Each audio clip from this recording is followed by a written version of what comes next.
Saudari dan saudara terkasih, bacaan pertama dan juga bacaan Injil menekankan mengenai pentingnya doa, dan dalam bacaan kedua ditekankan tentang usaha terus-menerus. Dalam bacaan pertama, Musa menegaskan pentingnya sikap atau gerak kerendahan hati di dalam berdoa. Sedangkan dalam bacaan Injil yang baru kita dengar, ditunjukkan upaya untuk berkomunikasi terus-menerus kepada Allah. Doa adalah sebuah komunikasi yang melibatkan dua arah, bukan hanya satu arah. Namun kadangkala kita jatuh pada salah satu ekstrim. Ekstrim yang pertama adalah hanya menunggu tanpa berusaha, seolah-olah ingin mengatakan, kan Allah Maha Tahu, Dia pasti juga sudah tahu apa kebutuhan saya.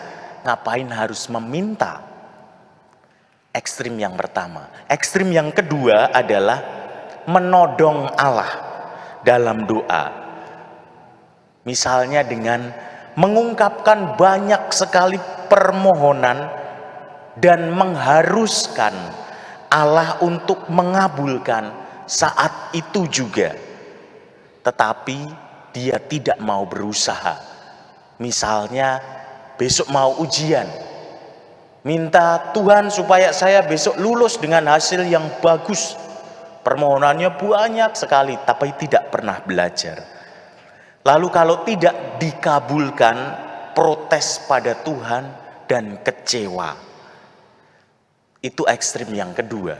Kedua ekstrim ini bisa jatuh pada godaan tidak rendah hati dan mulai perhitungan dengan Allah, atau dengan kata lain, orang kurang percaya lagi pada daya dan kuasa dari Allah sendiri. Tuhan memang mengetahui apa yang terbaik untuk kita, bukan melulu apa yang kita inginkan secara manusiawi. Namun Ia juga butuh kerendahan hati kita untuk datang, untuk meminta, untuk mendengarkan.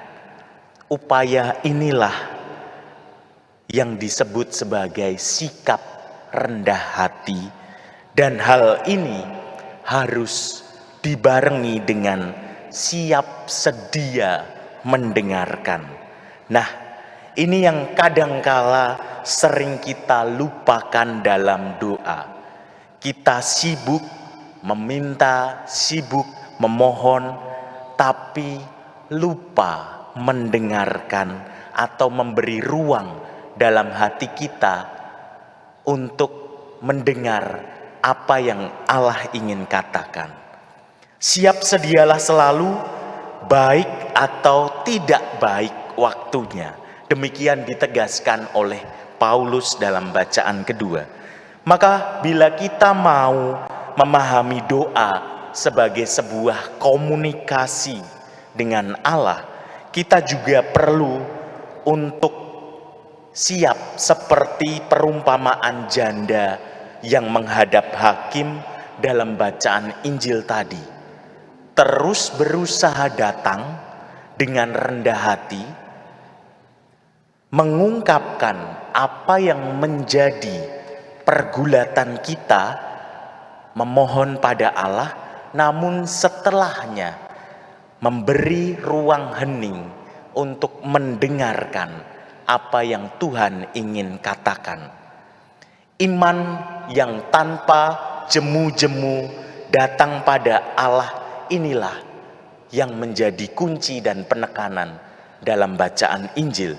Namun iman itu harus dibarengi dengan usaha konkret seperti dalam bacaan kedua. Kan menjadi aneh bila kita doa minta untuk hidup damai, tetapi wajah kita tidak pernah senyum, tidak pernah menyapa orang lain. Menjadi aneh juga kalau kita mohon untuk tidak kekurangan makanan, tetapi tidak mau bekerja, tidak mau menghargai pangan.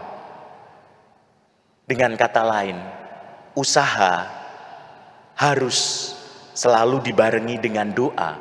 Begitu juga sebaliknya, doa harus beriringan dengan usaha.